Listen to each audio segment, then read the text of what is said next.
Everyone in coffee right now is talking about the C market, but not everyone in coffee really has had an opportunity to interact with coffee producers at origin to see how all of this upheaval and uncertainty is affecting them. Over the last few months, I was able to travel to various coffee growing countries in South and Central America and had very good, interesting conversations that surprised me about what's going on in the market. I want to share that with you today, as well as just give you a brief education on what really is happening in the C market right now.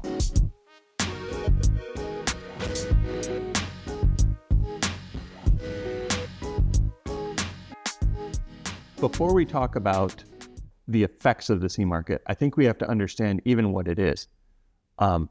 When we think about coffee as a whole, we know that coffee is an agricultural product. We know that it's traded all over the world, and it's one of the most traded consumer products in the world. And at some point, with this amount of trading, we have to have standardized pricing and standardized ways to be able to trade it back and forth. And so that's really kind of a shorthand for what the C market is. It is a commodities market to be able to trade internationally a specific agricultural product. And in this case, the way we think about it is unroasted green Arabica coffee. It's very similar to stock, but in the stock market, you're purchasing shares of a particular business. In the coffee C market, you're purchasing futures of a particular crop of coffee, kind of segmented in 3-month increments. And so the currently traded C market is the next 3 months of coffee futures, although you can purchase 6, 12, 24 months out. And what's happening right now is that number is double what it was a year ago. And so when the C market was trading somewhere around $2 per kg a year ago, it is now trading close to $4 a kg.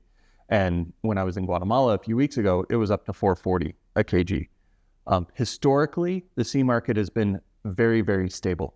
When the C market adjusts as much as a dime historically, so when it went from $1.90 to $2, that would cause a lot of unrest within the coffee market.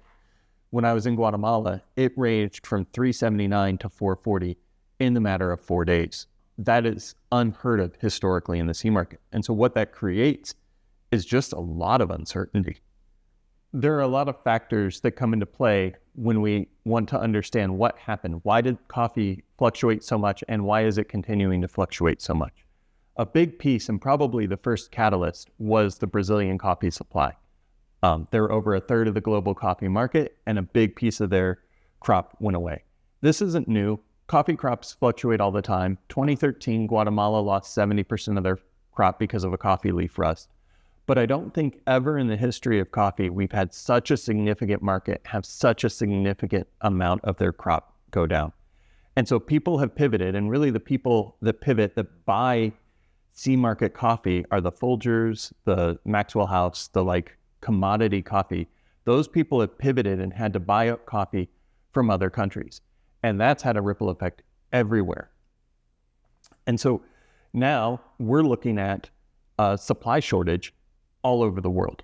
Some of what's happening today is connected to an overreaction to what people are seeing in the market, similar to the toilet paper crisis that we had in 2020, where there really wasn't a supply issue, but everyone bought it up. And so now all of a sudden there isn't any toilet paper. We're seeing that right now. But I think a bigger piece of it is just the unknown. And so everyone's trying to keep their company afloat, whether it's a coffee producer or a coffee shop or a coffee exporter, coffee importer, coffee mill. Everyone's just trying to make sure that they have product and capital to be able to move forward in this really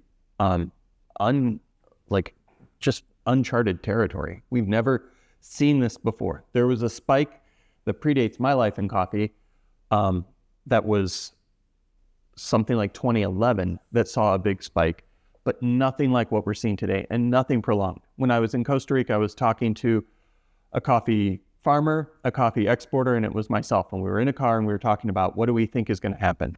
And the exporter said, I would never have guessed it was going to go over $3.50 a pound back in November.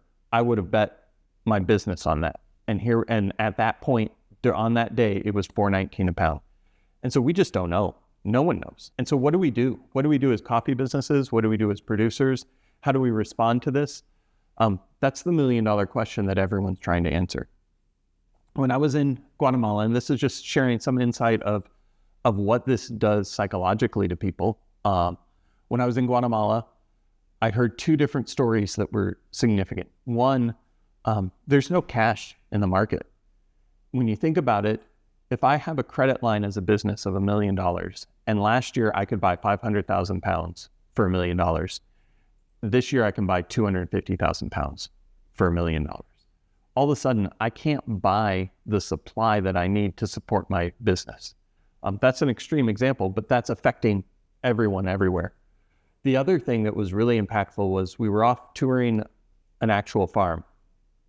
And one of the people that we work with who has the strongest relationship with the farmers sat down on the front porch of a coffee farmer who'd been doing this his whole life. He was probably in his 60s, and he was worried that this year would be the year his farm would go under. And Edwin just sat there and spent time talking about the industry. And it wasn't that there were any real ramifications happening to this guy's farm, but he was scared. And that's the real message, is the industry is scared.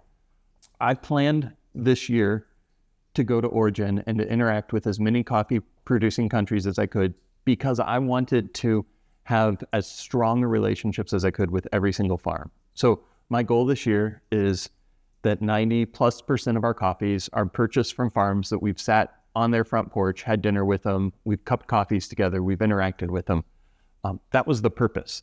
When I got there, I realized that the market is completely different than I expected. And everyone's scared. And having someone that's selling coffee that's saying, no, we've still got the demand, we've got the capital, we're able to continue to support the contracts that we made on these coffees, meant the world to people. And I think that's, like, for Sagebrush Coffee, that's the side effect to a plan that I didn't even know I was doing. I didn't even know I was going there to be able to reassure them during all this unrest that we're still here and the market's still good. Now, what does this do to specialty coffee? This is an interesting question, because we don't buy at $4 a pound. We don't buy it anywhere near that. And we never bought at $2 a pound ever.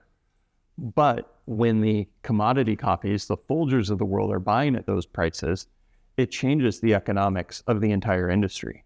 And so when you think about coffee being purchased, the work that goes into coffee being produced in country, and they're able to sell, bad coffee for $4 a pound, what price point do we need to raise our prices to be able to give them the value, to be able to put the work in, to sort the cherries and make sure that they have the ripest cherries, to put in the extra work for the specialized processing, to make sure that coffee is dried correctly and turned correctly so that it doesn't create any defects. All of that is a lot of work that they have to bet, the farmers have to bet, that there's going to be a market for that added cost, and that we're willing to pay for it, and that the end customer is willing to see this increase as well.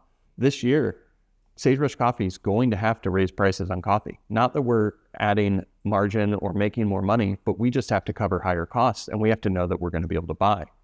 And so there's just a lot of effects of this. I think we'll be talking about this quite a bit over the next couple of months as we're contracting coffees, as we're seeing new coffees land, as the market is probably still fluctuating. I don't know what spot coffee is going to be in terms of coffee that's purchased and stored in America and purchased by smaller roasters that aren't able to reserve coffee. I don't have any clue what that is. My bet is it's going to be really expensive in the second half of this year. I think you're going to see coffee shops go out of business that don't plan right. I think you're going to see coffee shops raise prices, and I think you're going to see a lot of people just continue to be scared in this market. So support your local coffee roaster, support your local place. Don't complain about prices. Don't call this inflation. This isn't connected to inflation. This is connected to something globally that's happening that's impacting a particular industry. And we've got to all kind of work our way through it.